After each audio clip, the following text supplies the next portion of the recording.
అనంతపురం జిల్లా గుత్తిలో విషాదం. ఆడుకుంటూ వాటర్ బాటిల్ క్యాప్ మింగి బాలుడు మృతి.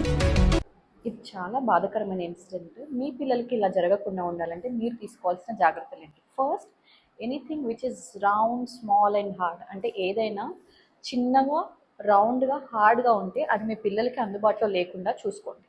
సెకండ్, మీ పిల్లలకి ఏదైనా గొంతులో తట్టినట్టు అనిపిస్తే మీరు చూడాల్సిన లక్షణాలు ఏంటి? ఫస్ట్ మీ పిల్లలు సౌండ్ చేస్తున్నారా లేదా, వాళ్ళు పింక్ ఉన్నారా, బ్లూ ఉన్నారా, వాళ్ళు దగ్గడానికి ట్రై చేస్తున్నారా లేదా, వాళ్ళ లెవెల్ ఆఫ్ కాన్షియస్, వాళ్ళు స్పృహ కోల్పోయారా, నార్మల్గానే ఉన్నారా, ఇవి 3 లక్షణాలు మీరు చూసుకోవాలి.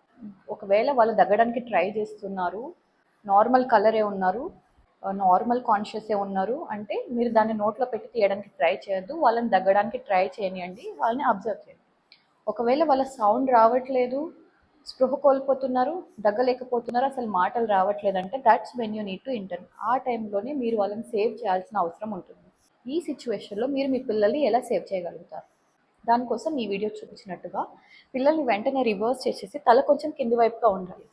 షోల్డర్ బ్లేడ్స్ మధ్యలో 5 సార్లు తట్టాలి. ఫారెన్ బాడీ ఒకవేళ రాకపోతే మళ్ళీ రివర్స్ చేసి ఛాతీ మధ్యలో 5 టైమ్స్ తట్టాలి. ఇలా రిపీటెడ్ ప్రాసెస్ చేస్తూనే ఉండాలి. ఒకవేళ ఊపిరి తీసుకోవడం ఏమైనా ఇబ్బందిగా ఉంటే ఈ మీన్ వైల్ మీరు ఎమర్జెన్సీ కాల్ చేసి వెంటనే నియరెస్ట్ హాస్పిటల్కి వెళ్ళిపోవాలి. మీన్ వైల్ ఫారెన్ బాడీని తీసేయడానికి ఈ మాన్యూవర్ చేస్తూనే ఉండాలి.